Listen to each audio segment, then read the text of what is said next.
சிறப்பாக 2 மொழி கொள்கையை, இரட்டை மொழி கொள்கையை இங்கே அமல்படுத்தின பிறகு நீங்கள் மாறணும்னு சொன்னால் இது என்ன? இது யாராவது அறிவு இருக்கிறவங்க பின்பற்றுவாங்களா? 3வது கேள்வி, இத்தகைய சூழ்நிலையில் நிறைய மாநிலங்களில் அவங்களுக்கு ஒரு மொழி கொள்கையை கூட ஒழுங்காக நிறைவேற்ற முடியாத சூழ்நிலையில் நம்மள்கிட்ட நீ 2 மொழியில் சிறப்பாக செஞ்சிட்ருக்க, ஆனால் நீ 3 மொழி பண்ணியே ஆகணும் கட்டாயப்படுத்தினா பாக்கி இருக்கிற இடங்களை நம்ம அளவுக்கு உயர்த்த முடியாதது என்றதனால் நம்மளை அவங்க அளவுக்கு குறைக்கணும் என்று முயற்சி செய்கிறார்களா என்ற அச்சம் உருவாகுது. எங்கேயாவது நல்லா பண்ணிட்டு சொல்லுங்க, அவங்கள மாதிரி நல்லா பண்ணுங்கன்னு சிந்திக்கிற நபர்கள் நம்ம எங்கேயுமே சரியா பண்ணாம, எங்கேயுமே சக்சஸ் ஆகாம, முழுசா ஃபெயிலியர் ஆன மாடலை கொண்டாந்து சக்சஸ் ஆன மாடலை எடுத்துட்டு நான் சொல்ற ஃபெயிலியர் ஆன மாடல் எடுன்னா என்னங்க அர்த்தம்? எல்லா எம்பி, எம்எல்ஏ, அமைச்சர்கள் எல்லாம் 3 மொழி சொல்லிக் கொடுக்கக்கூடிய பள்ளிக்கூடத்தில் படிக்கிறாங்க. இவங்க எல்லாம் அந்த 56 லட்சம் குழந்தைகள் உள்ள இருக்கக்கூடியவங்க. 56 லட்சம் குழந்தைங்க இன்னைக்கு தமிழ்நாட்டில் தனியார் பள்ளியில படிக்கிறாங்க. 52 லட்சம் குழந்தைகள் ஏழை எளியோர் நடுத்தர குடும்பம் அவங்களுடைய குழந்தைங்க அரசு பள்ளியில படிக்கிறாங்க. தனியார் பள்ளியிலே படிக்கக்கூடிய குழந்தைகள் 56 லட்சம், அரசு பள்ளியிலே படிக்கக்கூடிய குழந்தைகள் 52 லட்சம். தனியார் பள்ளியில படிக்கக்கூடிய குழந்தைகள் 3வது மொழி விருப்பப்பட்டு எடுத்து படிக்கிறாங்க. தாய்மொழி தமிழ் முதல் மொழி, பயிற்று மொழி, அதுலதான் சொல்லிக் கொடுக்கணும்னு சொல்றாரு பிரதமர். தேசிய கல்விக் கொள்கை என்னங்கம்மா சொல்லுது? 1ஆம் வகுப்பிலிருந்து 5ஆம் வகுப்பு வரை கட்டாயமாக தமிழ்ல தான் நீங்க படிக்கணும். அது பிசிக்ஸா இருந்தாலும் சரி, கெமிஸ்ட்ரியா இருந்தாலும் சரி, தமிழ்ல தான் பயிற்று மொழி. அது 8ஆம் வகுப்பு வரை கொண்டு போவதற்கு முயற்சி எடுப்போம்னு பிரதமர் சொல்றார். அதன் பிறகு 2வது மொழி ஆங்கிலத்தை கத்துக்குங்க, வெளியெல்லாம் போனா தேவைப்படும். 3வது மொழி ஒரே ஒரு பேப்பர் எடுத்து உங்களுக்கு பிடிச்ச ஒரு மொழியை கத்துங்க, மலையாளமோ கன்னடமோ தெலுங்கோ எடுத்து கத்துக்குங்க, 3 மொழி படிங்க. இவர்கள் 2 மொழியை மட்டும்தான் சொல்லிக் கொடுப்போம் சொல்லி என்ன ஆரம்பிச்சுன்னா 2022 பொது தேர்வுல 2022 பொது தேர்வுல தமிழ் பரீட்சையில மட்டுங்க ஐயா 2022 10ஆம் வகுப்பு பொது தேர்வுல தமிழ்ல மட்டும் ஃபெயில் ஆனவங்க தமிழ்நாட்டில் 47,000 பேர். வெக்கக்கேடா இல்லையாங்களாங்க அது? 47,000 பேரு 10ஆவதுல 2022 தமிழ் பேப்பர்ல ஃபெயில். 2023 12ஆம் வகுப்பு தேர்வு எழுதுறதுக்கு 50,000 மாணவர்கள் தேர்வு கூடத்துக்கே போகல. 2023 12ஆம் வகுப்புல 50,000 மாணவ செல்வங்கள் ஒரு பேப்பர் எழுதல. இதுதான் தமிழகத்தினுடைய பள்ளி கல்வியினுடைய நிலைமைங்கய்யா. இதாங்கய்யா நிலைமை. இதான் நிலைமை. இவர்களை பொறுத்தவரை அரசு பள்ளியில திட்டமிட்டு அவர்களுக்கு 3வது மொழி கிடையாது. ஆனா தனியார் பள்ளியில சொல்லிக் கொடுத்துக்கலாம், சிபிஎஸ்இ சொல்லிக் கொடுத்துக்கலாம், மெட்ரிகுலேஷன்ல சொல்லிக் கொடுத்துக்கலாம். அப்ப என்ன சமுதாயத்தை உருவாக்கி கொண்டிருக்கின்றோம்? ஒரு ஏழை தாயினுடைய மகனோ மகளோ வாழ்க்கையிலே முன்னேறுவதற்கு இருக்கக்கூடிய ஒரே ஒரு ஆயுதம் கல்வி மட்டும்தானுங்க ஐயா. கல்வி தவிர எந்த ஆயுதம் அவங்க கையில இல்ல. கூலி தொழிலாளராக இருக்கட்டும், ஏழை தாயாக இருக்கட்டும், விவசாய பெருங்குடி மக்களாக இருக்கட்டும், அவங்க மேல வரணும்னா லாட்டரி சீட்ல விழுவாதுங்க ஐயா. லாட்டரி சீட் விழுகாது. யாருமே நம்ம வீட்டுல ஒரு புதையல்ல வச்சுட்டு போக மாட்டாங்க. ஒரு பெரிய பையில பணம் இருக்காதுங்க ஐயா. அந்த குழந்தை படித்து கல்வியின் மூலமாக மட்டும்தான் வறுமை என்கின்ற பிணையை உடைத்து மேல வர முடியும். கல்வி நல்லா கொடுக்கணுங்களா? கல்வியை கொடுக்காம இந்த கூட்டம் கர்ஜித்துக் கொண்டிருக்கிறது. 2 மொழி கல்வி, 2 மொழியை கொடுப்ப, இந்த கல்வியை கொடுப்ப, அந்த கல்வியை கொடுப்ப. அந்த தீய சக்திகளை வேறறுக்க வேண்டிய நேரம் வந்து விட்டது. வீட்டுக்குள்ளே பிரச்சனை ஆரம்பித்து நாடு வரைக்கும் பிரச்சனை ஆரம்பிச்சிருக்கிறாங்க. வீட்டுக்குள்ள நிம்மதி இருக்கான்னு கேட்டா நிம்மதி கிடையாது. ஒரு பள்ளிக்கூடத்திற்கு கல்லூரிக்கு செல்லக்கூடிய குழந்தைகள் பெற்றெடுக்கக்கூடிய பெற்றோர்களுக்கு தெரியும். நல்ல குழந்தைகளை கூட திராவிட முன்னேற்ற கழகத்தினுடைய ஆட்சியில சந்தேகப்படுறோம். நம்ம குழந்தை பைக்குள்ள கஞ்சா போட்டு இருக்குமா? நம்ம குழந்தையினுடைய நண்பர்கள் யார்? தமிழ்நாடு முழுவதுமே கஞ்சா புழக்கம் அதிகமாகி விட்டதாக சொல்றாங்களேன்னு நம்ம பெத்த பிள்ளையே சந்தேகப்படும் அளவுக்கு திராவிட முன்னேற்ற கழகத்தினுடைய ஆட்சி இந்த 4 ஆண்டு காலமாக இருக்கிறது. அருமை சொந்தங்களே, வீட்டுக்குள்ள பிரச்சனை. வீட்டுல பெண் குழந்தைகள் நம்ம கிட்ட இருந்தா பத்திரமாக வெளியே சென்று விட்டு பத்திரமாக வீட்டுக்கு வருவாங்களா? மனசுக்குள்ள ஒரு சின்ன பதபதைப்பு இருக்கு. நம்முடைய குழந்தை சும்மா இருந்தா நாமளே செல்போனு கூப்பிட்டு கேட்கிற, கண்ணு நல்லா இருக்கிறியா, எங்கம்மா இருக்கிற? அந்த பாப்பா கேட்குது, ஏன் பார்த்து அடிக்கடி போன் பண்ணிட்டு இருக்கிற? பஸ் ஸ்டாண்ட்ல தான் நின்று இருக்கிற, வீட்டுக்கு வந்துருவேன் சும்மா இரு. அந்த அளவுக்கு நம்முடைய குழந்தைகளுடைய உயிரின் மீது நமக்கு ஒரு அச்சம் இருக்கிறது. வீட்டுக்குள்ள இருக்கக்கூடிய பிரச்சனை, தமிழ்நாட்டில் இருக்கக்கூடிய பிரச்சனை உங்களுக்கு தெரியும். எங்கே திரும்பினாலும் கூட லஞ்ச லாவண்யம், எங்கே திரும்பினாலும். இன்னைக்கு திராவிட முன்னேற்ற கழக அரசை பொறுத்தவரை லஞ்சம் வாங்குவதை பெருமையாக ஒரு அரசு கருதுகிறது. பெருமையா நினைக்கிறார். லஞ்சம் வாங்கி ஒரு அமைச்சர் அன்னைக்கு ஜெயிலுக்கு போயிட்டு மறுபடியும் அமைச்சராக வந்தா காந்தியவாதியாக தன்னை நினைத்துக் கொள்கின்றார்கள். சாராய அமைச்சர் இருந்து ஜெயிலுக்கு போயிட்டு வந்தா ஒரு பட்டம் நினைச்சுக்கிறாங்க. பொன்முடியை போன்ற அமைச்சர்கள் அளவுக்கு அதிகமாக சொத்து சேர்த்து நீதிமன்றமே இல்லை, அவர் எம்எல்ஏவாக இருப்பதற்கு தகுதி இல்லைன்னா உச்ச நீதிமன்றத்திற்கு போய் அதற்கு ஒரு இடைக்கால தடை வாங்கி கொண்டு வந்திருக்கின்றார்கள். தன்னை ஒரு காந்தியவாதிகளாக நினைச்சுக்கிறாங்க. பாருங்க, கர்ம வீரர் காமராஜரை இழந்த பொழுது நேர்மைனா ஒரு இலக்கணம் இருந்துச்சுங்க ஐயா. நேர்மைனா இலக்கணம் இருந்தது.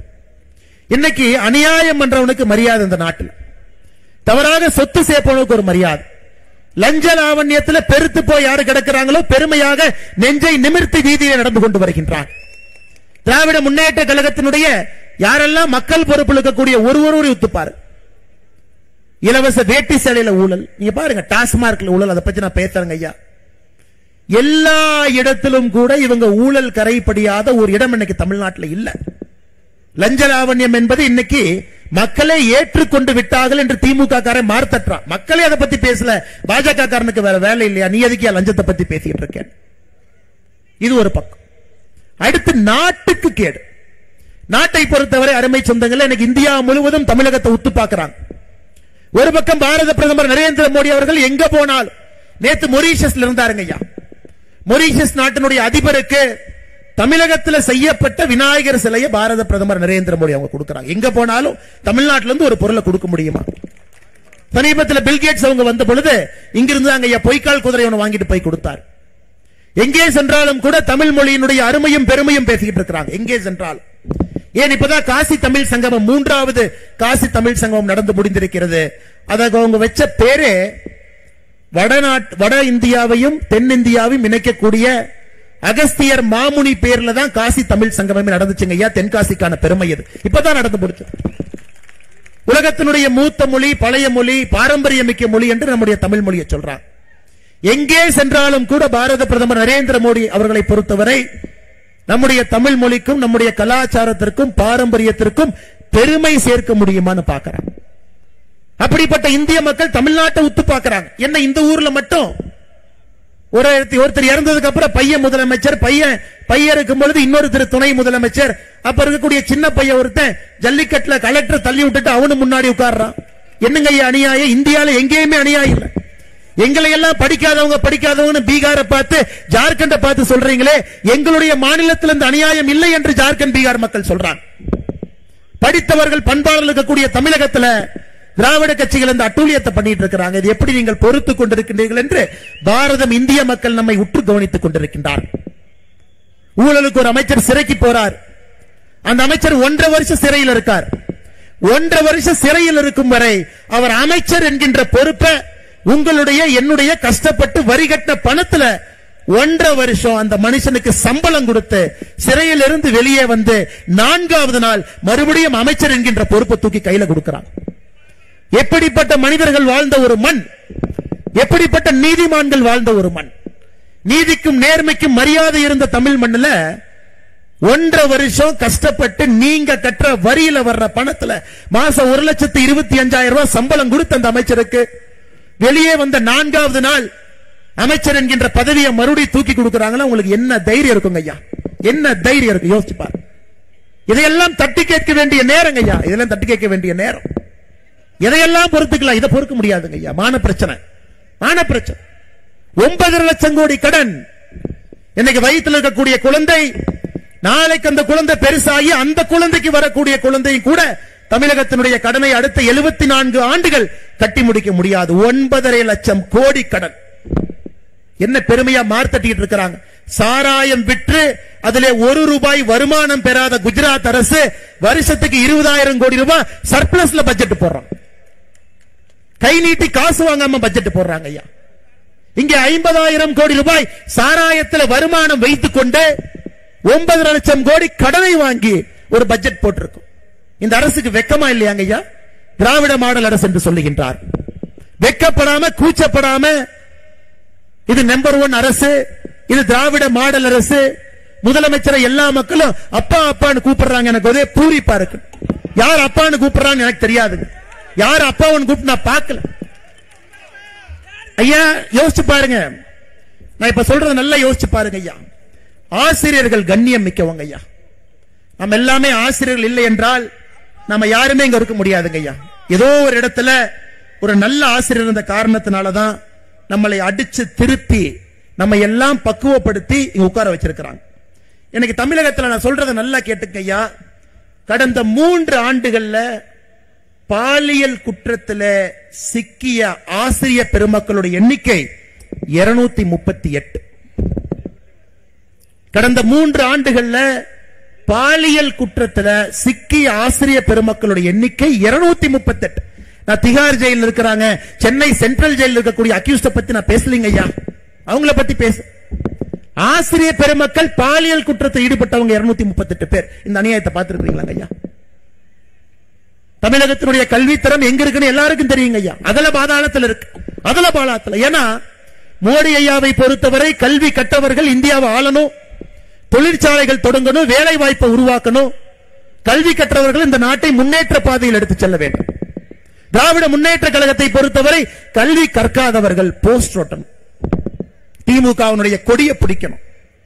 காலையில கோந்து பசை எடுத்துட்டு போய் செவுத்தில் அவங்களுடைய இன்ப நிதி போஸ்டர் ஒட்டி அடுத்த வருங்கால முதலமைச்சர் வாழ்கன்னு சொல்றதுக்கு ஒரு கூட்டம் வேண்டும் என்பதற்காக தமிழகத்திலே கல்வி தரத்தை குறைத்து அடுத்த கட்ட ஆளுமைகளாக உருவாக வேண்டியவர்களை தடுமாற்ற பாதையில் அழைத்து சென்று கொண்டிருக்கின்றார்.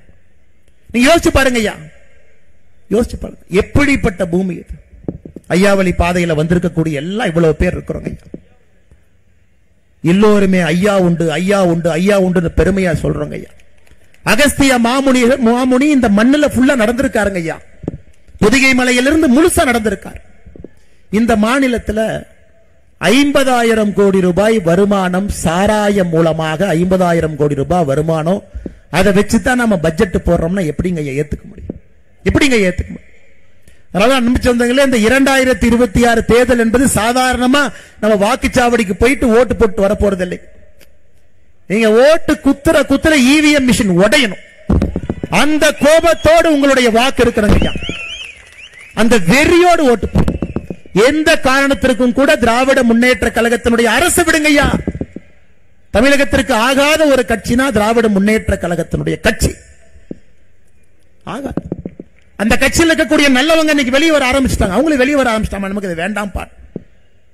சமீபத்தில் தமிழ்நாடே பார்த்து தலைகுடியக்கூடிய நிகழ்வு தென்காசி மாவட்டத்தில் நடந்ததுங்க ஐயா. தென்காசி மாவட்டத்தில் தமிழ்நாடு மக்கள் எல்லாம் பார்த்து தலைகுடியக்கூடிய நிகழ்வு 2 இடத்துல, கடையநல்லூர்ல சங்கரன் கோவில்ல இந்த 3 மொழி கொள்கைக்கு எதிராக பெயிண்ட் டப்பாவை தூக்கிட்டு போய் திமுக காரங்க அழிக்கிறன்னு கிளம்பி போனான்.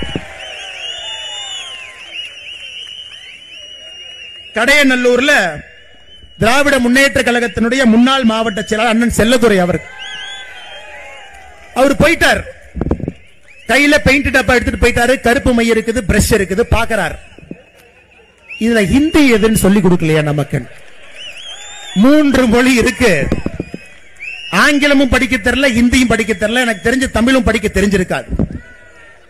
நம்ம தலைவர் 3வது மொழின்னு சொன்னாரு. 1 2 3 1 2 3 அடிடா 3வது அழிச்சார். அது பார்த்தா ஆங்கில மொழி. தமிழ்நாட்டில் எல்லாரும் பார்த்து என்னையாது நீ போய் இந்திய டப்பா எடுத்து பெயிண்ட் டப்பா வச்சு இந்தி அழிச்சா கூட ஏத்துக்கிறோம், அது கூட சண்டை போட்டுக்கலாம். உனக்கு இந்தி மொழி அழிக்கிறேன்னு தெரியாம போய் ஆங்கில மொழி அழித்து விட்டு ஒரு திராவிட முன்னேற்ற கட்சி கழகத்தினுடைய முன்னாள் மாவட்ட செயலாளர் சொல்லிட்டு திரியா, உனக்கு வெக்கமா இல்லையான்னு. இன்னொருத்தர் மக்களால் ஓட்டு போட்டு இன்னைக்கு எம்எல்ஏவாக இருக்கக்கூடிய சங்கரன் கோவிலுடைய சட்டமன்ற உறுப்பினர் அண்ணன் ராஜா. இதுல அருமை என்னன்னா, அண்ணன் ராஜாக்கு இருக்கக்கூடிய 3 குழந்தைங்க, 3 குழந்தைங்களும் இன்னைக்கு எந்த பள்ளியில படிக்கிறாங்கன்னா ஹிந்தி சொல்லிக்கக்கூடிய பள்ளியில படிக்கிறாங்க. 3வது மொழி ஹிந்தி. ஏன்னா அந்த குழந்தை மேல நமக்கு வெறுப்பு இல்லைங்க ஐயா. அந்த குழந்தை அற்புதமா வரணும். குழந்தையினுடைய பேரை நான் சொல்லல, எந்த பள்ளியில படிக்கிறாங்க அந்த பள்ளியினுடைய பேரையும் சொல்ல. பள்ளி மேலே நம்ம கோவில்ல அந்த பள்ளி நடத்துறாங்க, குழந்தை நல்லா படிக்கிறாங்க, சூப்பர். ஆனா இவருடைய சொந்த குழந்தைகள் ஹிந்தி படிக்கிறாங்க, 3 மொழி சொல்லிக்கக்கூடிய பள்ளிக்கூடத்தில் படிக்கிறாங்க. இவர் பெயிண்ட் டப்பா எடுத்துட்டு போய் அலிடா அந்த ஹிந்தின்னு அழிக்கிறார். அண்ணன் சங்கரன் கோவில் எம்எல்ஏ ராஜா நல்லா நான் வச்சுக்கங்க, 1987 இதே மாதிரி டிராமா பண்ணித்தான் ஒரு எம்எல்ஏக்கு பதவி போச்சு. நீங்கள் எடுத்த அரசியல் பிரமாண சட்டத்திற்கு எதிராக வேலை செஞ்சீங்கன்னு பதவி போச்சு. நீங்களும் விரைவில் பதவி போகும். எந்த எலெக்ஷன்ல நிக்க மாட்டீங்க, அதை நீங்க பார்க்கத்தான் போறீங்க. இன்னைக்கு ரயில்வேக்காரங்க எவ்வளவு புத்திசாலினா, முதல்ல ரயில்வேக்காரங்க இந்த மாதிரி ஹிந்தி அளிக்கிறப்ப நம்ம ரயில்வே அத்தாரிட்டிஸ் என்ன பண்றதுன்னு தெரியாது. போய் எஃப்ஐஆர் கொடுப்பாங்க. அடையாளம் தெரியாத நபர்கள் 10 பேர் வந்து போர்டு அழிச்சாங்கன்னு சொல்லிட்டு கொடுப்பாங்க. எந்த கேஸ்ல எவனுமே மாட்ட மாட்டான். அதனால இந்த திமுக காரன் அடிக்கடி பெயிண்ட் டப்பாவை கூட்டிட்டு போய் ஏதாச்சும் இடத்துல அழிப்பான். ஏன்னா யாருன்னு பேர் தெரியாது. இந்த முறை ரயில்வேக்காரங்க எவ்வளவு உஷாருன்னா, அக்யூஸ் நம்பர் 1 ராஜா, அக்யூஸ் நம்பர் 2 இவன், அக்யூஸ் நம்பர் 3 கொடுத்தனே துண்டா காணான் துணியை காணான்னு ஒரே ஒரு நாள் அழிச்சவங்க 2வது நாள் எல்லாம் எஸ்கேப். ஏன்னா இதெல்லாம் கன்விக்ஷன் ஆனா எலெக்ஷன் நிக்க முடியாது. இன்னைக்கு ரயில்வேக்காரன் எவ்வளவு உஷாருன்னா, அவன் பக்காவா போய் ஒரு பேரை எழுதுறான், இவன் தாங்க அழிச்சவனை பிடிச்சி உள்ள போடுங்க. அதனால திமுக இந்த இந்தி அழிப்புங்கிறது ஒரே ஒரு நாள் நாடகத்தை பண்ணிட்டு எஃப்ஐஆர்ல அவன் பேர் வருதுன்னு தெரிஞ்சோடனே துண்டக்கான துணிக்கான ஓடிட்டான். ஏன்னா திமுக காரனுடைய சேப்பு என்னன்னா, அவன் தீ குளிக்க மாட்டான், தொண்டனை கொண்டு வந்து தீக்குளின்னு அவன் மேல பெட்ரோல் ஊத்தி குளிக்க வச்சுட்டு அதை வைத்து குளிர் காஞ்சு 65 வருஷம் ஆட்சியில் இருப்பான். இன்னைக்கு மக்கள் உஷார் ஆயிட்டாங்க. சமூக வலைதளம் வந்த பிறகு நான் எதுக்கு பெட்ரோல் ஊத்தணும், நீ வேணாவா, உன் மேல நான் பெட்ரோல் ஊத்துறேன், உன் இந்திய எதிர்ப்பு போராட்டத்திற்கு நான் எதுக்கு என் மேல பெட்ரோல் ஊத்துறேன். சோ தமிழகத்தில் மொத்தமாக சொல்ல வேண்டும் என்றால் நம்முடைய அன்பு சொந்தங்கள் தெளிவாக இருக்கின்றார். ஏயா பள்ளி கல்வித்துறை அமைச்சராக நீங்க இருக்கிறீங்க, உங்க பையன் பிரெஞ்சு மொழி படிக்கிறான், உங்க பையன் பிரெஞ்சு மொழி படிக்கிறான். முதலமைச்சர் ஐயா மு க ஸ்டாலின் அவருடைய மகள் செந்தாமரை அவர்கள் சன்சைன் மெட்ரிகுலேஷன் பள்ளி நடத்துறாங்க. எல்லா எம்பி எம்எல்ஏ அமைச்சர்கள் எல்லாம் 3 மொழி சொல்லிக் கொடுக்கக்கூடிய பள்ளிக்கூடத்தில் படிக்கிறாங்க. இவங்க எல்லாம் அந்த 56 லட்சம் குழந்தைகள் உள்ள இருக்கக்கூடியவங்க. 56 லட்சம் குழந்தைங்க இன்னைக்கு தமிழ்நாட்டில் தனியார் பள்ளியில படிக்கிறாங்க. 52 லட்சம் குழந்தைகள் ஏழை எளியோர் நடுத்தர குடும்பம் அவங்களுடைய குழந்தைங்க அரசு பள்ளியில படிக்கிறாங்க. தனியார் பள்ளியிலே படிக்கக்கூடிய குழந்தைகள் 56 லட்சம், அரசு பள்ளியிலே படிக்கக்கூடிய குழந்தைகள் 52 லட்சம். தனியார் பள்ளியில படிக்கக்கூடிய குழந்தைகள் 3வது மொழி விருப்பப்பட்டு எடுத்து படிக்கிறாங்க. தாய்மொழி தமிழ் முதல் மொழி, பயிற்று மொழி, அதுலதான் சொல்லிக் கொடுக்கணும்னு சொல்றாரு பிரதமர். தேசிய கல்விக் கொள்கை என்னங்கம்மா சொல்லுது, 1ஆம் வகுப்பிலிருந்து 5ஆம் வகுப்பு வரை கட்டாயமாக தமிழ்ல தான் நீங்க படிக்கணும். அது பிசிக்ஸா இருந்தாலும் சரி, கெமிஸ்ட்ரியா இருந்தாலும் சரி, தமிழ்ல தான் பயிற்று மொழி. அது 8ஆம் வகுப்பு வரை கொண்டு போவதற்கு முயற்சி எடுப்போம்னு பிரதமர் சொல்றார். அதன் பிறகு 2வது மொழி ஆங்கிலத்தை கத்துக்குங்க, வெளியெல்லாம் போனா தேவைப்படும்.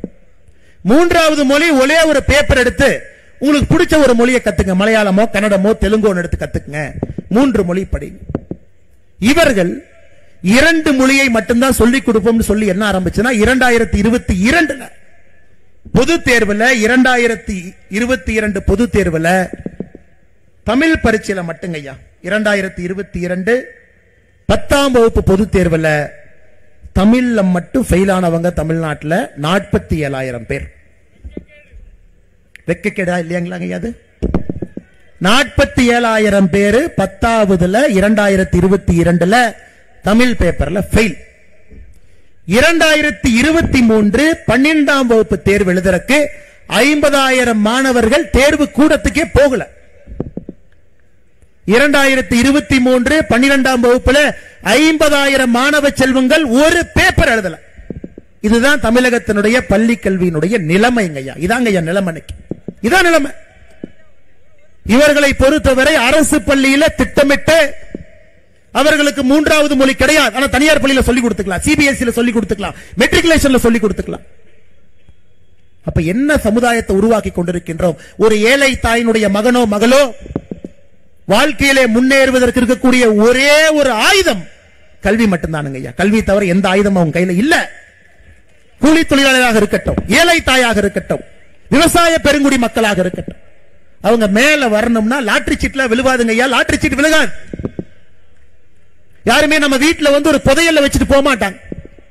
ஒரு பெரிய பையில பணம் இருக்காதுங்க ஐயா. அந்த குழந்தை படித்து கல்வியின் மூலமாக மட்டும்தான் வறுமை என்கின்ற பிணையை உடைத்து மேல வர முடியும். கல்வி நல்லா கொடுக்கணுங்களா? கல்வியை கொடுக்காம இந்த கூட்டம் கர்ஜித்துக் கொண்டிருக்கிறது. 2 மொழி கல்வி, 2 மொழியை கொடுப்பேன், இந்த கல்வியை கொடுப்பேன், அந்த கல்வியை கொடுப்பேன். அன்பு சொந்தங்களே, அதனாலதான் பாரதிய ஜனதா கட்சி துவங்கி இருக்கக்கூடிய 3 மொழி உங்களுடைய ஆதரவை கோரி, தேசிய கல்விக்கு உங்களுடைய ஆதரவை கோரி நாம் நடத்தி இருக்கக்கூடிய இந்த கையெழுத்து இயக்கம் 7வது நாளில் 12 லட்சம் கையெழுத்தை தாண்டி இருக்கிறது. 12 லட்சம். மே மாதம் முடியும் பொழுது நம்முடைய இலக்கு 1 கோடி கையெழுத்து. நிச்சயமாக நீங்க முடிவு பண்ணிட்டோம். 1 கோடி என்ன, 2 கோடி கையெழுத்து கொடுக்கிறேன்னு தமிழக மக்கள் முடிவு பண்ணிட்டீங்க. அதை ஜனாதிபதி கிட்ட கொடுத்து தமிழகத்தில் புதிய கல்வியை கொண்டு வரணும். அதிலே குறிப்பாக 3வது மொழியை நம்முடைய குழந்தை செல்வங்களுக்கு சொல்லிக் கொடுக்கணும்.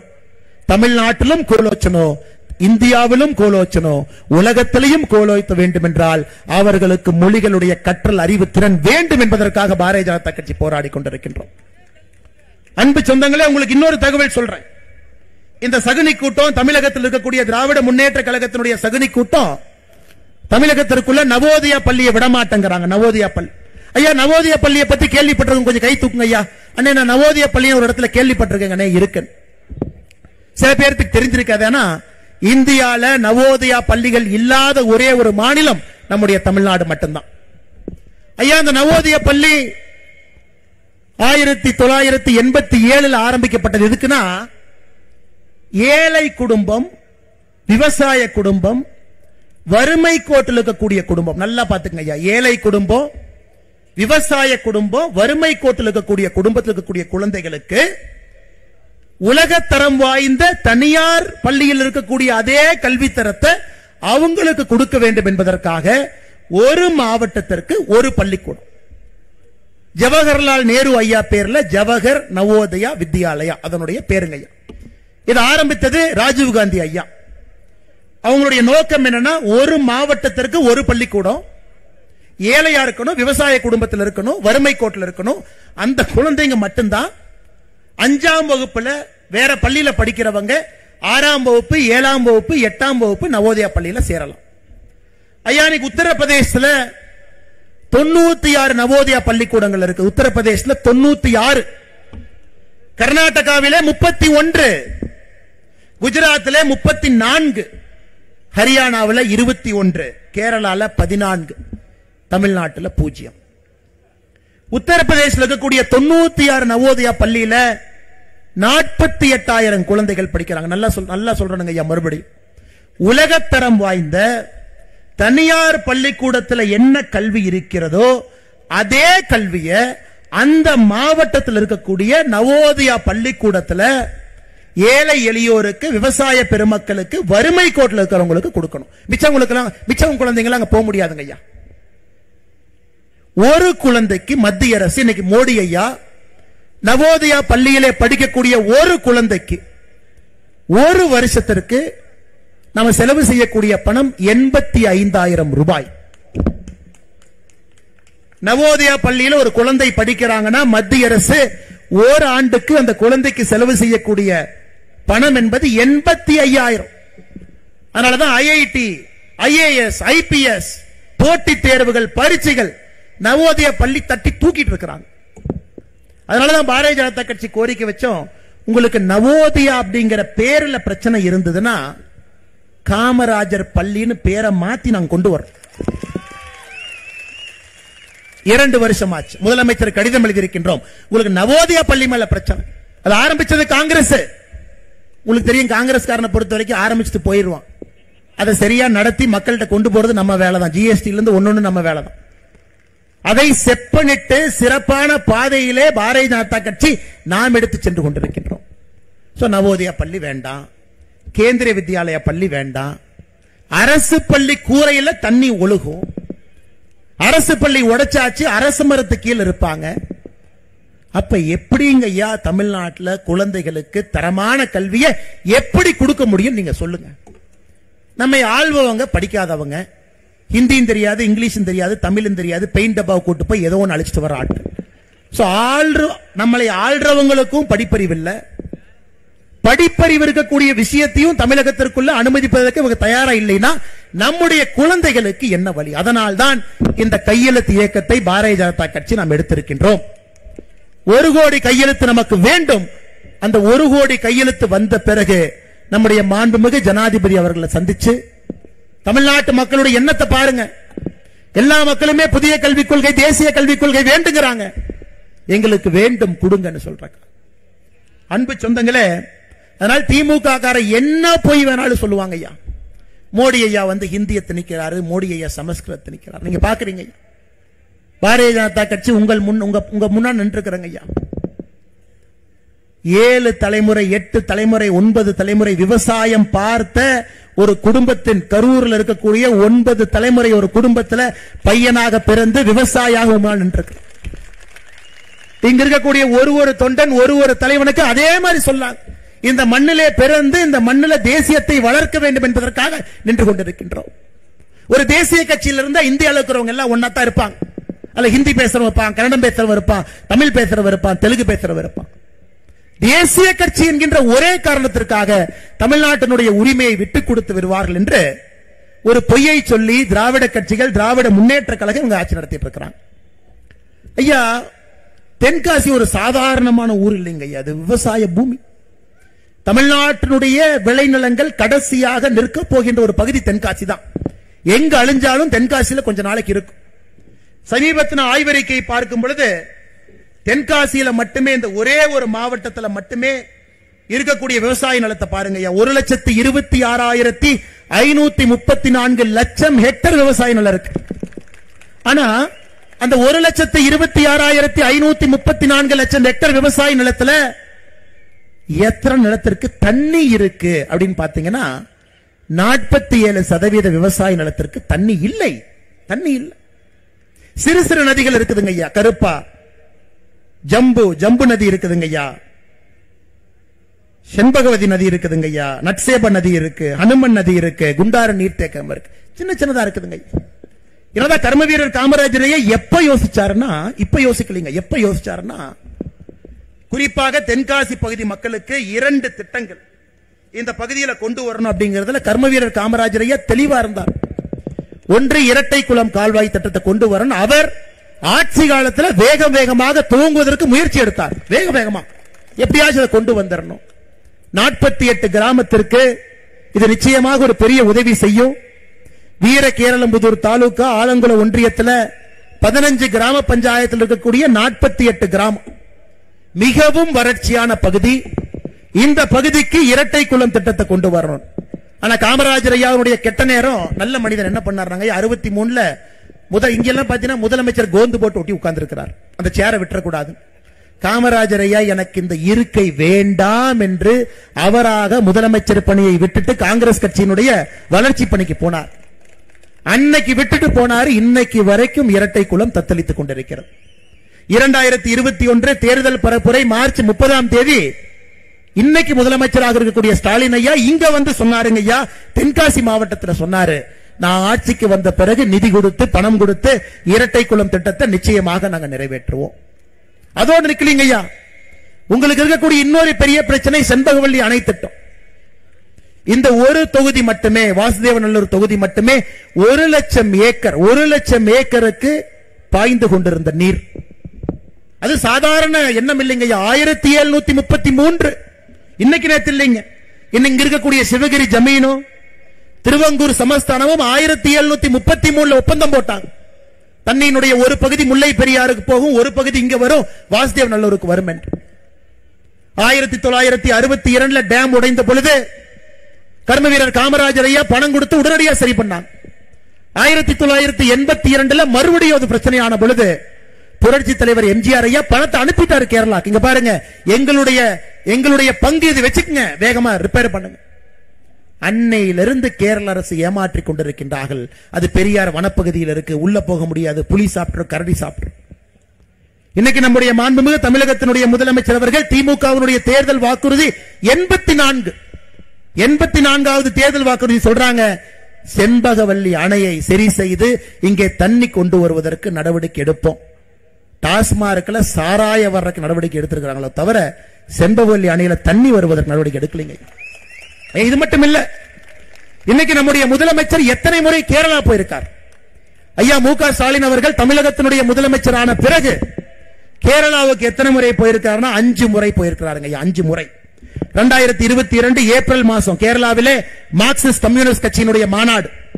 2022 செப்டம்பர் மாசம் கேரள மாநிலத்தில் நடந்த மத்திய அரசின் தென் மாநில கவுன்சில் கூட்டம். 2022 அக்டோபர் மாசம் இந்திய கம்யூனிஸ்ட் கட்சியினுடைய மாநாடு.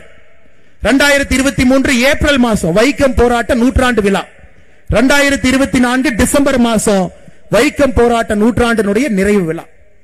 5 முறை போன முதலமைச்சர் வாயை திறந்து செண்பகவல்லி அணைன்னு கூட சொல்லி சொல்.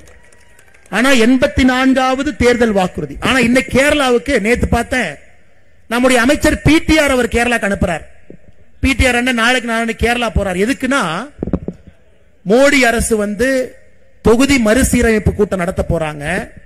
அதுல தமிழ்நாட்டுக்கு வரப்போகின்ற எம்பியை குறைக்க போறாங்க. அதனால நாமெல்லாம் ஒன்னா சேர்ந்து போராடணும். இல்லாத ஒரு புலியை இவரே ஒரு தெருநாயை புடிச்சிட்டு வந்து அதுக்கு பெயிண்ட் அடிச்சு 2 கோடு போட்டு புலின்னு சொல்லி அதுக்கு ஒரு பேர் வச்சு அனைத்து கட்சி கூட்டத்தை வேற போட்டு வச்சிருக்கார். அதற்கு இந்த கேரள அரசு கிட்ட பேச்சுவார்த்தை நடத்துவதற்காக பிடிஆர் அனுப்புறாங்க. இவ்வளவு போறீங்களே, செண்பகவல்லி அணையை பத்தி தம்பி பேசிட்டு வாப்பான்னு வாயை திறந்து வாயில கொழுக்கட்டையா முதலமைச்சர் அவர்களே. 5 முறை கேரளாவுக்கு போயிருக்கிறீங்க. வாசுதேவநல்லூர் சட்டமன்ற தொகுதி பயன்பெறும், தென்காசி பயன்பெறும். 1 லட்சம் ஏக்கர் இங்கே தண்ணீர் பாசன வசதி, 47% இங்க விவசாய நிலத்துக்கு தண்ணி இல்லைங்க. அதை பத்தி பேச மாட்டோம். இதுதாங்க ஐயா இந்த எலெக்ஷன்ல நம்ம பேச வேண்டியது. நீங்கள் கொடுக்க வேண்டிய தீர்ப்பு தாங்க ஐயா. உங்க தீர்ப்பு வேற எதுவுமே இல்லை. இதுக்கு தான் நீங்க தீர்ப்பு கொடுக்கணும். இரட்டை குல திட்டத்தை சொல்லிட்டு போனீங்க, செய்யல. செண்பகவல்லி அணை திட்டத்தை சொல்லிட்டு போனீங்க, செய்யல. உங்களுக்கு ஒரு எம்பி கிடைச்சிருக்காங்க. இவர் அக்கா டக்கருக்கு ஒருத்தர் இருக்கிறாங்க உங்க எம்பி. அவங்க பாராளுமன்றத்தில் அவங்க பேசினதெல்லாம் கேளுங்க. தென்காசியினுடைய பாராளுமன்ற உறுப்பினர் அருமை சகோதரி அக்கா ராணி ஸ்ரீகுமார் 23 கேள்வி கேட்டிருக்கிறாங்க. 23 கேள்வி பாராளுமன்றத்தில். சரி, ஏதாவது நம்ம ஆனந்தன் ஐயாசாமி சகோதரர் சொன்னார் வேலை வாய்ப்பு இல்ல, அதை பத்தி கேள்வி கேட்டாங்களா? இல்ல. விவசாயத்துக்கு பிரச்சனை கேள்வி கேட்டாங்களா? இல்ல. அவங்க கேட்ட கேள்வி படிக்கிறேன் பாருங்க. இந்தியாவிலே சூனியம் வைக்கிற பழக்கம் அதிகமாயிருச்சு, மத்திய அரசு என்ன நடவடிக்கை எடுத்தீங்க? சூனியம் வைக்கிறவங்க பாக்குறதா நம்ம வேலை, மோடி ஐயா வேலையா? யோசிச்சு பாருங்க. இந்தியாவிலே சூனியம் வைக்கின்ற பழக்கம் அதிகமாகிவிட்டது, மத்திய அரசு என்ன நடவடிக்கை எடுத்தீங்க? இவங்க அதை விட இன்னொன்னு, திமுக காரங்கிட்ட ஒரு கேள்வி கேட்டா ஒரு பதில் சொல்லுவா, நமக்கு அன்னைக்கு புரியாதுங்க, 1 மாசம் கழிச்சு தான் புரியும். இவங்க பார்லிமெண்ட்ல கேள்வி கேட்கிறாங்க, செண்பகவல்லி அணையை சரி செய்வதற்கு மத்திய அரசு நடவடிக்கை எடுக்கணுமா? பாருங்க, டேமுக்கும் மத்திய அரசுக்கும் எந்த சம்பந்தமும் இல்லை. இது போன்ற கேள்விகள். நேத்து 10 நிமிஷம் பேசினாங்க. மணிப்பூர்ல ஏதோ பிரச்சனை பேசினாங்க. அக்கா தென்காசியில் எவ்வளவு பிரச்சனை இருக்கு, அதை பத்தி கொஞ்சம் பேசுக்கா. வேலை வாய்ப்பு சகோதரர் சொல்றாரு 1.5 லட்சம் பேர் பதிவு பண்ணிருக்கிறாங்க, வேலை வாய்ப்பு, அதை பத்தி பேசுங்க. விவசாயம் பொய்த்து போய் கொண்டிருக்கிறது, அதை பத்தி பேசுங்க. இளைஞர்கள் தமிழ்நாடு முழுவதும், இந்தியா முழுவதும், உலகம் முழுவதும் வேலைக்கு போறாங்க. தென்காசி மண்ணில் இருக்கக்கூடிய அற்புதமான ஆற்றல் மிகுந்த இளைஞர்கள், அதை பத்தி பேசுங்க. 10 நிமிஷம் மணிப்பூரை பத்தி பேசிட்டு இருக்கிறான். கிடைச்ச எம்பி இப்படி, கிடைச்ச எம்எல்ஏ தற்கூரி, பெயிண்ட் அடினா மாத்தி ஏதோ பெயிண்ட் அடிச்சுட்டு வர்றான். முதலமைச்சர் அவர்கள் தென்காசிக்கு தேர்தல் பரப்புரைக்கு வந்தாரு, ஒரு தனியார் நிகழ்ச்சிக்கு வந்தாரு. அதை தாண்டி ஒரே ஒரு முறை மட்டும் தென்காசி பக்கம் எட்டி பார்த்துட்டு போனார். 8/12/2022 அந்த பொதிகை ட்ரெயின்ல அவரே ஒரு தனி பெட்டியை போட்டுக்கிட்டாரு. ஸ்பெஷல் ட்ரெயின் ஆமா, இவருக்கு ஸ்பெஷல் கம்பார்ட்மெண்ட் ஆமா. யாரோ கை கொடுத்தாங்க, உடனே சானிடைசர் எடுத்து கைக்கு போட்டாரு, கிளவ் போட்டாரு, பேண்ட் பாக்கெட்ல விட்டாரு, பாட்ஷா படத்துல வந்த மாதிரி எல்லாத்தையும் பார்த்தாரு, கிளம்பினார். அண்ணே தென்காசி பக்கம் வந்தீங்க, நீங்க மறந்திருப்பீங்கன்னா உங்களுக்கு செலக்டிவ் அமினிஷியா இருக்குது. 2021 தேர்தல் அப்ப எத்தனை வாக்குறுதி அள்ளி வீசிட்டு போயிட்டாங்க. தென்காசி மக்களுக்கு வாக்குறுதியை பாருங்க. சங்கரன் கோவில்ல ஜவுளி பூங்கா ஒண்ணு இல்லைங்கய்யா, ஒரு செங்கல் இல்ல. தென்காசியிலே வேளாண்மையை அடிப்படையாக கொண்டு சிறப்பு பொருளாதார மண்டலம் அமைக்கப்படும். அது எப்ப வாக்குறுதி எழுதினாங்களோ அப்பயே மறந்தாச்சு. தென்காசியிலே அரசு மருத்துவக் கல்லூரி தொடங்கப்படும். அரசு ஹாஸ்பிட்டலுக்கு போனா எவன் ஊசி போட்டு யாரு சாவறானே தெரியாது, இல்ல அரசு மருத்துவக் கல்லூரி துவங்குறாங்க. ஆயிரப்பேரியிலே வேளாண்மை கல்லூரி தொடங்கப்படும். ஆயிரப்பேரி எங்க இருக்குன்னே முதலமைச்சருக்கு தெரியாது. தென்காசியிலே குளிர்பதன கிடங்கு மாம்பழச்சாறு தயாரிப்பு தொழிற்சாலை அமைக்கப்படும். இவங்க அமைச்சா பொழுது விடிஞ்சிருங்க ஐயா, அதையும் காணா. தென்காசியிலே கொப்பரை தேங்காய்களை காய வைப்பதற்கான மின் உலர் சாதன வசதி ஏற்படுத்தப்படும். இல்லை. தென்காசியிலே தேங்காய் அடிப்படையிலான தொழிற்சாலை அமைக்க நடவடிக்கை எடுக்கப்படும். இல்லை. தென்காசியிலே யானை பாலம் அருகே சிற்றாரின் குறுக்கே தடுப்பணை கட்டப்படும். இல்லை. கடையநல்லூரிலே அரசு பாலிடெக்னிக் கல்லூரி தொடங்கப்படும். இல்லை. கடையநல்லூர் தாலுகா சொக்கம்பட்டி கிராமத்தில் புன்னையாபுரம் கால்வாயிலே மேம்பாலம் அமைக்கப்படும். இல்லை. புளியங்குடியிலே குளிர்பதன கிடங்கும் எலுமிச்சை அடிப்படையாக கொண்ட தொழிற்சாலையும் அமைக்கப்படும். இல்லைங்க ஐயா. அதனால அப்பப்ப திமுகவினுடைய நம்முடைய முதலமைச்சர் ஐயா ஸ்டாலின் அவருக்கு அவர் எல்லாத்தையும் மறந்துடுவார். இந்த ஹிந்தி மட்டும் கண்ணுக்கு தெரியும். ஹிந்தி மட்டும் அப்படி பார்ப்பார். எவன்டா ஹிந்தி பேசுறது, எவன்டா யூபியில் ஹிந்தி பேசுறான் அப்படி. வேற எதுவுமே அவர் கண்ணுக்கு தெரியாது. அதனாலதான் இப்ப அப்பப்ப கூலிங் கிளாஸையும் போட ஆரம்பிச்சிட்டார். அன்பு சொந்தங்களை வந்தா கேட்கணுங்கம்மா, நீங்கெல்லாம் ஏன்னா அற்புதமான மனிதர்கள். நீங்க என்ன பண்றீங்க, நாங்கம்மா ரொம்ப நல்லவங்களா இருக்கிறீங்க. அதனாலதான் அந்த தீய சக்திகள் நம்மளை ஆள்றாங்க. பொறுத்து பொறுத்து போய்க்கிறீங்க, போய் பொறுத்து போயான்னு விட்டுறீங்க. ஏமாத்தினா கூட ஏமாத்தி தொலைன்னு விட்டுறீங்கம்மா. நல்லவங்களை பயன்படுத்தி இந்த தீய சக்தி ஆதிக்கத்தில் இருக்கு. தட்டி கேட்க வேண்டிய நேரம் 2026 சட்டமன்ற தேர்தல். இங்க இருக்கக்கூடிய நம்முடைய அன்பு சொந்தங்கள் எல்லாம் நீங்க தட்டி கேட்கணும், இவங்களை விடக்கூடாதுங்க ஐயா. சமீபத்தில் ஒரு நண்பர் ஒருத்தர் ஹைதராபாத் வந்து சென்னைக்கு வந்தார். அண்ணே, உங்க மாநிலத்தில் நம்பர் 2 டுபாக்கூர் யாருன்னு கேட்டார்.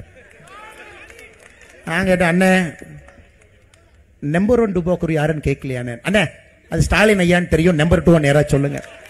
எதற்காக இந்த வார்த்தையை நான் பயன்படுத்துறேனாங்க, இவர்களாகவே இவங்களுக்கு ஒரு பட்டம் கொடுத்துக்கிறாங்க. திராவிட மாடல் முதலமைச்சர். உதயநிதி ஸ்டாலினுக்கு 6 பேர் வச்சாங்க, 6 பேருமே ஒட்டல. ஃபர்ஸ்ட் ஒரு பேர் வச்சாங்க, சின்னவரே அப்படின்னு வச்சாரு. ஒருத்தனும் மாண்பானவரே, இளைய சூரியனே, அவனும் மாசம் மாசம் போஸ்ட் அடிச்சு ஒட்டி ஒட்டி பாக்குறான். ஒரு பேரு ஒட்டாம இன்னைக்கு 6வது பேர்ல நிக்கிறான். லான்ச்சிங்கா நடந்துகிட்டே இருக்குது. ஐயா ஏற்கனவே சொன்னது போல இந்தியாவில் அதிக கடன் இருக்கக்கூடிய மாநிலம் நாம 9.5 லட்சம் கோடி. கடந்த 4 ஆண்டுல மட்டுமே தமிழகத்தில் சிறு குறு நிறுவனங்கள் 9492 நிறுவனங்கள் மூடப்பட்டிருக்கிறது. இந்தியாவில் அதிகமான நிறுவனங்கள், சிறு குறு நிறுவனங்கள் மூடப்பட்ட ஒரு மாநிலம் தமிழ்நாடு. என கரண்ட் பிரச்சனை, எவன்டே போய் கப்பம் கட்டணும். பக்கத்துல முதலமைச்சருடைய மருமகன் சபரீசன் அவர்களுக்கு ஒரு சோலார் ஃபார்ம் இருக்கு. ஆனா எந்த ஊர்ல இருக்கு? அம்பாசமுத்திரம் பக்கத்துல முதலமைச்சருடைய மருமகன் சபரீசனுக்கு ஒரு சோலார் ஃபார்ம். அந்த சோலார் ஃபார்முக்கு நீங்க போகணும்னா தனியார்கிட்ட இருந்து நிலத்தை வாங்கி 3 கிலோமீட்டருக்கு ரோடு போட்டிருக்காங்க.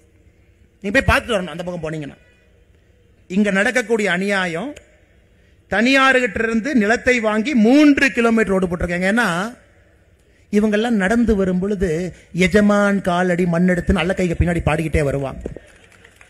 எதுவுமே ஆகாம மருமகம் போயிட்டு வரணும். யோசிச்சு பாருங்க, எவ்வளவு கோபம் வருதுன்னு யோசிச்சு பாருங்க, எவ்வளவு கோபம் வருதுன்னு யோசிச்சு பாருங்க. குடும்பம் மற்றும் செல்வ செழிப்பிலே குலைந்து கொண்டிருக்கின்றார்கள். மக்களுக்கு எதுவுமே இல்லை. 9492 சிறு குறு நிறுவனங்கள் இன்னைக்கு தமிழ்நாட்டில் மூடிட்டாங்க ஐயா. 33,000 கோடி டாஸ்மார்க் வருமானம் ஆட்சிக்கு வந்த பொழுது. இன்னைக்கு டாஸ்மார்க் வருமானம் 50,000 கோடி. 48% டாஸ்மாக் வருமானம் 4 வருஷத்துல உயர்ந்திருக்கு. யாரு சொத்தாவது 48% உயர்ந்திருக்குங்களாங்க ஐயா? தமிழ்நாட்டினுடைய டாஸ்மார்க் வருமானம் 48% திராவிட முன்னேற்ற கழகம் ஆட்சிக்கு வந்த பிறகு உயர்ந்திருக்கிறது. ஆனா சாமானிய மனிதனுடைய சொத்தோ வருமானமோ தமிழகத்திலே 48% உயரவில்லை. அன்பு சொந்தங்கள், அதுவும் உங்க கவனத்துக்கு கொண்டு வர. இது மட்டும் இல்லைங்க, ஊழல் நிறைந்த ஒரு அரசாக மாறி இருக்கு. எல்லா இடத்துலயும் ஊழல், எங்கேயும் ஊழல். மணல் கொள்ளைய பத்தி சொன்னீங்கன்னா தென்காசி மக்களுடைய கண்ணீர் தான் விடைங்க ஐயா. ஐயா சொன்னாங்க 4 முறை அண்ணன் தென்காசி வந்திருக்கிறாங்க 3 வருஷத்துல. ஆனா ஒரு முறை நான் வரும்போது ஒரு மலை காணாம போயிருது. ஒரு மலை, உலகத்துல எங்கேயுமே இல்லாத அநியாயம் தென்காசி. மலையை குடைஞ்சு உடைச்சு இன்னைக்கு அபிஷியலா அரசாங்கத்தினுடைய அதிகாரப்பூர்வமான அறிவிப்பு என்ன சொல்லுதுன்னா 500 லாரி இ பாஸ் எடுத்துட்டு வெளியே போறாங்க. 2000-3000 லாரி எந்த அனுமதியும் இல்லாம போறாங்க. தென்காசி மக்களுக்கு வரக்கூடிய வருமானம் 1 ரூபாய் கிடையாது. தென்காசி மக்களுக்கு மணல் வேணா இல்ல, தென்காசி மக்களுக்கு எம்சாண்ட் வேணா இல்ல, தென்காசி மக்களுக்கு ஜல்லிக்கல்லு வேணா இல்லைங்க ஐயா. அதுவும் நடந்து கொண்டிருக்கிறது, அதையும் பார்த்துக்கிட்டு இருக்கோம். கேரள மாநிலத்தினுடைய மருத்துவ கழிவை கொண்டு வந்து தென்காசியில கொட்டிட்டு போய்கிட்டே இருப்பான். அதனாலதான் டிசம்பர் மாசத்துல சொன்னோம், புளியே பல்ல காட்டினா ஆகாது, நாங்களே பல்ல புடுங்க வர்றோம். 10 நாள்ல தென்காசியிலே கொட்டப்படக்கூடிய மருத்துவ கழிவை தடுத்து நிறுத்தவில்லை என்றால் நாங்க லாரியை கொண்டு வந்து ஏத்திட்டு போய் கேரளாக்குள்ள கொட்டுவோம். உடனே அதுவரை தூங்கிட்டு இருந்த எல்லாரும் எந்திரிச்சாங்க. ஜனவரி 6ஆம் தேதி வரை கெடு கொடுத்தோம். ஜனவரி 6ஆம் தேதிக்குள்ள செய்யலினா நாங்களே வருவோம். அது வரைக்கும் தூங்கிட்டு இருந்தவங்க எந்திரிச்சு 10 நாள் ஏதோ போட்டுக்கிட்டு டிராமா பண்ணி வச்சிருக்காங்க. இன்னும் முழுமையா சமாதானம் இல்ல. அரசு வேலையை செய்யறத பார்த்துக்கிட்டு இருக்கோம், வேலை வாங்க வேண்டும் என்று நினைத்துக் கொண்டிருக்கின்றோம். மருத்துவ கழிவு, இந்த பகுதியினுடைய கனிம வள கொள்ளை, எங்கேயும் இல்லாத அநியாயம் தென்காசிக்கு நடந்து கொண்டிருக்கிறது. அன்பு சொந்தங்களே, இதையெல்லாம் பேச வேண்டிய நேரம் நமக்கு வந்துருச்சு. அதனால தென்காசி மக்கள், நீங்க தைரியமாக கேள்வி கேட்க வேண்டிய நேரம் 2026 சட்டமன்ற தேர்தலின் பொழுது. ஏன்னா நமக்கு இருக்கக்கூடிய ஒரே ஒரு ஆயுதம் ஐயா வாக்குச்சீட்டு. நம்ம போடக்கூடிய ஒரே ஒரு ஓட்டு. பாரதிய ஜனதா கட்சி எல்லா இடத்துலயும் உங்கள்கிட்ட பேசிட்டு இருக்கிறோங்க ஐயா, நேரம் வந்து விட்டது, நேரம் வந்து விட்டது, நேரம் வந்து விட்டது. 2026 மற்றும் ஒரு முறை திராவிட முன்னேற்ற கழகம் ஆட்சிக்கு வந்தாங்கன்னா நம்மள ஊரை விட்டு பெட்டி கட்டிட்டு போயிட வேண்டியதானுங்க ஐயா. அந்த அளவுக்கு மோசமான ஒரு ஆட்சியை மறுபடியும் நாம் விடக்கூடாது. தடுத்து நிறுத்த வேண்டிய கடமை இங்க இருக்கக்கூடிய ஒரு அன்பு சொந்தங்களுக்கும் இருக்கு. நிச்சயமாக நீங்கள் அதை செய்ய வேண்டும் என்று அன்போடு இந்த நேரத்தில் கேட்டுக்கொள்கின்றேன். அன்பு சொந்தங்களே, நான் இதோடு நிக்க போறது இல்லைங்க ஐயா. இன்னைக்கு இவ்வளவு பெரிய பிரம்மாண்டமான பொதுக்கூட்டத்தில் நாம் பங்கேற்றுக் கொண்டிருக்கின்றோம். நீங்க பாருங்க, வருண பகவான் மலையை கொடுக்கலனா காரணத்துக்காக கொடுக்கல, ஒரு அறிகுறி. ஐயா ஆரஞ்சு அலட்டுங்க ஐயா, ஆரஞ்சு அலட்டு. ஆனா மாவட்ட தலைவர் விடாப்பிடியாக இல்ல. மழையா இருந்தாலும் மக்கள் உட்காருவாங்க, மழையா இருந்தாலும் நம்ம மலையில பேச போறோம். ஏன்னா மக்கள் முடிவு செய்து விட்டார்கள், மாற்றம் தென்காசியிலிருந்து ஆரம்பிக்கணும், இந்த இளைஞர்களுக்கு வேலை வாய்ப்பு வேண்டும் என்று மக்கள் முடிவு செய்து விட்டார்கள் என்று சொன்னார். சகோதரர் ஆனந்தன் ஐயாசாமியை பத்தி கடைசியா பேசுறேன்னு நான் சொன்னங்க ஐயா. ஐயா, நான் அமெரிக்கா சென்றிருந்த பொழுது ஆனந்தன் ஐயாசாமி அவர்களை சியாட்டில் பார்த்தங்க ஐயா, ஒரு நகரத்தில் பார்த்து. அங்க இன்டெல்ல இன்ஜினியரா வேலை பார்த்துட்டு இருந்தார். என்கிட்ட சொன்னார், அண்ணன் நான் சொந்த ஊருக்கு வரணும், எனக்கு அரசியல்ல சேர்ந்து வேலை செய்யணுங்க அண்ணன். நான் சொன்ன, தம்பி படிச்சவங்களுக்கு அரசியல் குப்பை தொட்டி மாதிரி ஆயிப்போச்சு, நான் தான் வந்து மாட்டிக்கிட்டு படாத பாடு படுறேன். நீங்க கொஞ்சம் யோசிச்சுக்கிட்டு, நல்லா யோசிச்சுட்டு வேலையை மட்டும் தயவு செஞ்சு விட்டுறாதீங்க, நல்லா யோசிச்சுட்டு எனக்கு போன் பண்ணுங்கன்னு சொல்லிட்டு அங்கிருந்து பிளைட்டை பிடிச்சி வந்தேன். நான் பிளைட்டை பிடிச்சி கமலாலயம் போய் ரூமுக்கு போறதுக்கு முன்னாடி இவரு வந்து நின்று இருக்காரு, அண்ணே வேலையை விட்டுட்டேன் அப்படின்னு. இதனடா வம்பா போச்சேன், இன்டெல் அவ்வளவு சம்பளம் வாங்கிட்டு இருந்தீங்க, இன்ஜினியரா இருந்தீங்க, டைரக்டர் ஆஃப் இன்ஜினியர், இதெல்லாம் சரியா வருமான்? இல்லை, மக்களுக்காக இங்கே பணியாற்ற வேண்டும், இந்த ரத்தத்துல குருதியில மண்ணுல மக்களோடு மக்களாக வேர்வையில கலந்து நான் பணி செய்வேன் என்று சொல்லி இன்னைக்கு தென்காசியில உங்களுடைய அன்பையெல்லாம் பெற்று இந்த மாவட்டத்தினுடைய தலைவராக பொறுப்பேற்றிருக்கிறார். எல்லோரையும் அரவணைத்து செல்லக்கூடிய முக்கியமான வேலை இன்னைக்கு ஆனந்தன் ஐயாசாமி அவர்களுக்கு இருக்கு. ஏன்னா காரணம், ஒரு இளைஞன் வரும் பொழுது எல்லாம் உத்து பார்ப்பாங்க, அந்த இளைஞன் செய்யக்கூடிய முதல் தவற பார்ப்பாங்க. ஏன்னா இளைஞர்களுக்கு வந்து பக்குவம் இல்ல, அரசியலுக்கு உடனே வந்துட்டாங்க. அதனால இளைஞர்கள் அரசியலே கண்ணும் கருத்துமாக கவனமாக இருக்க வேண்டிய கடமையும் ஒரு பக்கம் இருக்கு. இன்னைக்கு பாருங்க, சதீஷ் சிவலிங்கம் அவர்கள் இந்தியாவுக்கு வெயிட் லிப்டிங் பழுதூக்கக்கூடிய நபர், 2 கோல்டு அடிச்சிருக்கிறாங்க ஐயா காமன்வெல்த்ல, தமிழகத்துக்கு பெருமை சேர்த்து கொடுத்தவர். அவரும் கிளம்பி வந்துட்டார், நானும் இறங்குறேன் ரன்ல ஒண்ணு பாத்திரலாம். ஒரு பக்கம் படித்த இளைஞர் கூட்டம் எல்லாம் நம்ம ஒரு பக்கம், இன்னொரு பக்கம் நம்மை வழிநடத்தக்கூடிய மூத்தவர்கள் எல்லாம் ஒரு பக்கம். ஏன்னா அவங்க எல்லா கட்சிக்கு மாத்தி ஓட்டு போட்டு கைரேகை தேஞ்சு உட்கார்ந்து இருக்கிறாங்க. கைரேகை தேஞ்சு, அண்ணே மாத்தி மாத்தி ஓட்டு போட்டேன், கைரேகை தேஞ்சு நான் உட்கார்ந்து இருக்கேன். ஆனால் இன்னைக்கு நம்முடைய கடமை, நம்முடைய மூத்தவர்கள் வைத்திருக்கக்கூடிய நம்பிக்கையை காப்பாற்றணும், இளையவர்களுக்கு இருக்கக்கூடிய ஆற்றலை பயன்படுத்தணும். இதையெல்லாம் இந்த பாரதிய ஜனதா கட்சி ஒரே சேர ஒரே நேரத்தில் ஒருங்கிணைத்து கொண்டு செல்ல வேண்டிய கடமை நமக்கு இருக்கு. அதனால் நிச்சயமாக நாம் இதை எடுத்து செல்வோம். 2026 அது தேர்தல் என்று சொல்வதை விட ஒரு புரட்சி தமிழகத்தில் வெடிக்கணும் ஐயா, ஒரு புரட்சி தமிழகத்தில் வெடிக்கணும். 2026 அந்த புரட்சி வெடிக்கும் பொழுது தீய சக்தி திராவிட முன்னேற்ற கழகத்தை வேரோடு வீழ்த்தி மண்ணோடு நிச்சயமாக நாம் அனுப்பி விடுவோம் என்கின்ற முழு நம்பிக்கையை தென்காசி பொதுக்கூட்டத்தில் இங்க இருக்கக்கூடிய அன்பு சொந்தங்கள் எல்லாம் கொடுத்திருக்கிறேன். அதனால் புதிய கல்விக் கொள்கையை வரவேற்போம், தேசிய கல்விக் கொள்கையை வரவேற்போம். நம்முடைய குழந்தைகளுக்கு அற்புதமான கற்றல் அறிவோடு வரக்கூடிய பள்ளிக்கூடங்களை திறப்போம். 2026 இன்னைக்கு நான் சொல்றேங்க ஐயா, தேசிய ஜனநாயக கூட்டணி இங்கே ஆட்சிக்கு நீங்க கொண்டு வாங்க ஐயா. தமிழகத்துல மாவட்டத்திற்கு 1 அல்ல, மாவட்டத்திற்கு 2 நவோதயா பள்ளிகளை கொண்டு வருகின்றோம். அதனுடைய பெயரை கர்ம வீரர் காமராஜர் ஐயா பள்ளி என்கின்ற பெயர்ல மாவட்டத்திற்கு 2 பள்ளிக்கூடத்தை கொண்டு வரும். 2 பள்ளிக்கூடம். கர்ம வீரர் காமராஜர் ஐயாவுடைய பெயர்ல இந்த பள்ளிக்கூடம் இருக்கும். 2 பள்ளிக்கூடம் ஐயா. அதற்கு நீங்க துருப்புச்சீட்டு வாக்குச்சீட்டு போடணுங்க ஐயா. வாக்குச்சீட்டு போட்டுரும். புதிய கல்வியை கொண்டு வர்றாங்க ஐயா. யாரு மேலையும் மொழி திணிப்பு கிடையாதுங்க ஐயா. மொழி திணிப்பு கிடையாது. ஆர்வப்பட்டு சந்தோஷப்பட்டு என்ன மொழி கத்துக்கணுமோ ஆனா தாய்மொழியில தான் படிக்கணும், தமிழ் மொழியில தான் படிக்கணுங்க ஐயா. 2வது மொழி 3வது மொழி ஒரு பேப்பர் அதையும் படிச்சுக்கலாங்க ஐயா. கூட அதையும் செய்வோம். ஊழல் லஞ்சமில்லாத ஒரு ஆட்சியை தமிழகத்திற்கு நீண்ட நாட்கள் கழித்து ஒரு ஆட்சியை காண்பிப்போம். விவசாயத்திற்கு முன்னுரிமை கொடுக்கக்கூடிய ஆட்சியை 2026 தேசிய ஜனநாயக கூட்டணியை கொண்டு வருவோம். நம்ம செலவு செய்யற காசு எல்லாமே நீர் மேலாண்மைக்கு அடிப்படையில் நிறைய காசு செலவு பண்ணலாங்க. ஏரிய தூர்வாருவோம். நின்று கொண்டிருக்கக்கூடிய எல்லா திட்டத்தையும் தூசி தட்டி எடுத்து கொண்டு வருவோம். விவசாயத்தை மறுபடியும் பெருக்குவோம். கிராமப்புறத்தை நோக்கி வருவோம். கிராமப்புறத்தில் நல்ல வசதிகளை கொண்டு வரலாங்க. ஏழை என்கின்ற ஜாதி இருக்கக்கூடாது என்பதற்காக இன்னைக்கு மோடி ஐயா இதை நம்முடைய பெண்கள் நல்லா கேட்டுக்கொடுங்க அம்மா. இந்த திமுக காரன் இந்த 1000 ரூபாய் தூக்கிட்டு வந்துடுறான். அண்ணே நாங்கெல்லாம் 1000 ரூபாய் கொடுக்குறோம், எப்படி எங்களுக்கு ஓட்டு போடாம போயிருவாங்க. திமுக காரங்கிட்ட நான் சொல்றது, அண்ணே நீ ஒத்தையில கொடுத்து கத்தையில புடுங்கிட்டு போறானே. நீ 1000 ரூபாயை கொடுக்குற மாதிரி கொடுத்து பாக்கெட்ல 10,000 ரூபாயை உருவிட்டு இருக்கிற. நீ கரண்ட் பில்லை ஏத்திட்ட, எல்லா பில்லை ஏத்திட்டு 10,000 ரூபாய் உருவ. இன்னைக்கு பாரதிய ஜனதா கட்சி ஆளக்கூடிய மாநிலம். சகோதரிகள் தாய்மார்கள் நல்லா கேட்டுங்கம்மா, தயவு செஞ்சு உங்களுடைய பாதத்தை தொட்டு வணங்கி இதை நான் சொல்றேங்க. அசாம் மாநிலத்திலே பாரதிய ஜனதா கட்சியினுடைய ஆட்சி இருக்கு. அசாம்ல 37 லட்சம் தாய்மார்களுக்கு உரிமை தொகையாக மாசம் 830 ரூபாய் நம்ம கொடுக்கிறோம் ஐயா. மத்திய பிரதேசல பாரதிய ஜனதா கட்சியினுடைய ஆட்சி 1,29 லட்சம் தாய்மார்களுக்கு உரிமை தொகையாக 1,250 ரூபாய் மாசம் கொடுக்கிறோம். சத்தீஸ்கர்ல பாரதிய ஜனதா கட்சியினுடைய ஆட்சி இருக்கு. 70 லட்சம் தாய்மார்களுக்கு மாசம் 1000 ரூபாய் கொடுக்கிறோம். மகாராஷ்டிராவில் பாரதிய ஜனதா கட்சியினுடைய ஆட்சி இருக்கு. 1,70 லட்சம் மகளிருக்கு 2,100 ரூபாய் மகளிர் உரிமை தொகையாக கொடுக்கிறோம். டெல்லியிலே பாரதிய ஜனதா கட்சியினுடைய ஆட்சி வந்திருக்கு. மாதத்திற்கு 2,500 ரூபாய் நேற்று முன்தினத்திலிருந்து கொடுக்கிறோம்.